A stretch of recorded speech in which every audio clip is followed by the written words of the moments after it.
What's up mga lods? For today's video ay mag-fishing po ulit tayo. At ito na nga, na isang linggo na kami mag-fishing, hindi namin naikot ang Isla Verde. Kaya ngayon, babalik tayo at iikutin natin ang buong Isla Verde. Medyo nawili na nga kami dito mga lods, kaya kami ay pabalik-balik. Sobra kasing ganda ng lugar na ito.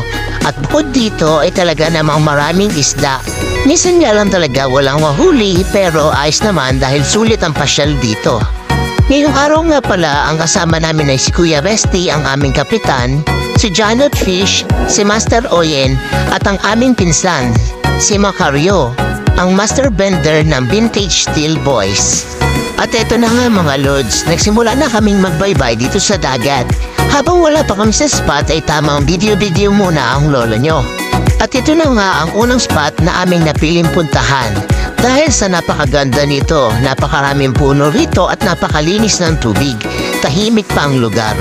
At masasabi kong napakaswerte ng pagkakapunta namin dito dahil hindi pa nagtatagal ay nakahuli na kaagad ako mga lods. Kaya nga laang medyo maliit ang aking nahuli kaya inalis kito sa pamingwit at ibinalik sa dagat para mas lumaki pa ito. Sa pagkakabalik ko sa maliit na lapu-lapong nahuli ko ay natuwa yata ang dagat dahil nakahuli agad ako ng kapalit nito at lapu-lapu din.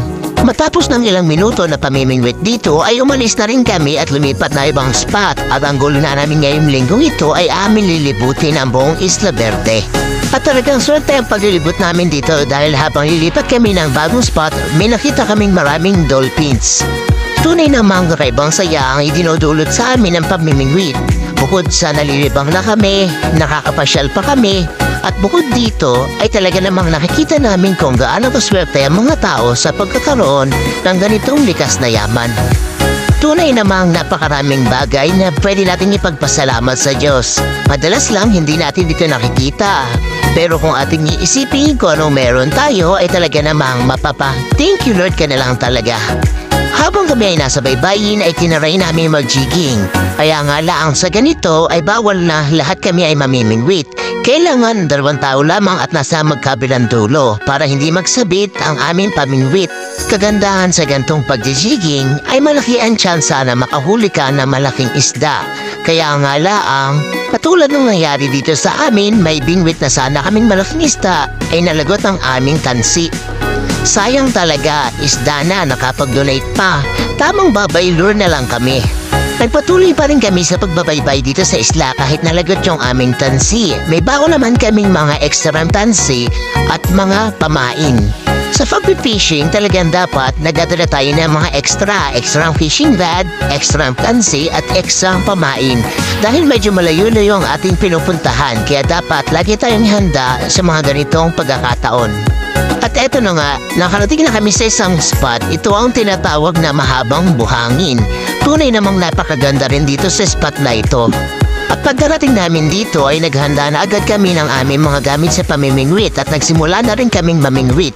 Dito nakakuha kami ng ilang tukong isda. At dito na rin kami inabot ng pananghalian. Bali ang dala lang namin dito ay mga dilata at kanin. Tunay namang napakasarap kumain sa tabi ng dagat. Pagkatapos namin kumain at mamingwit pa ng ilang minuto ay nagpatuloy na ulit kami ng pag-ikot sa isla dahil ang goal nga namin ay maigot ito.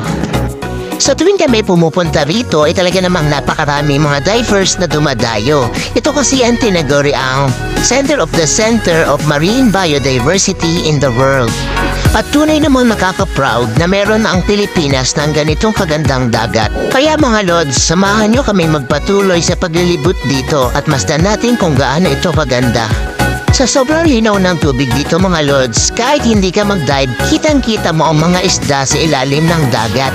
Hindi ko na nga lamang nabidyohan dahil malakas ang alon ay baka mahulog ang aking cellphone. Wala pa man din akong pamalit dito sa aking cellphone. Sa inyo dyan, baka naman. Dadaon din sana kami sa spot na ito dahil noong nakaraang linggo, dito nakahuli ng malalaking isda si Master Oyen at si Tutoy Bait. Kaya nga lang ay mababaw ang tubig at malalaki ang bato kaya hindi na kami nakadaong. Nagpatuloy na lamang kami ng pag-iikot. Sa paglilibot namin ay nakita namin marami na rin pala dito mga resort. Buti na lamang at mukhang inaalagaan nila ang dagat at hindi nila hinahayaang magdumi. Sana ipagpatuloy nila ang ganitong gawain.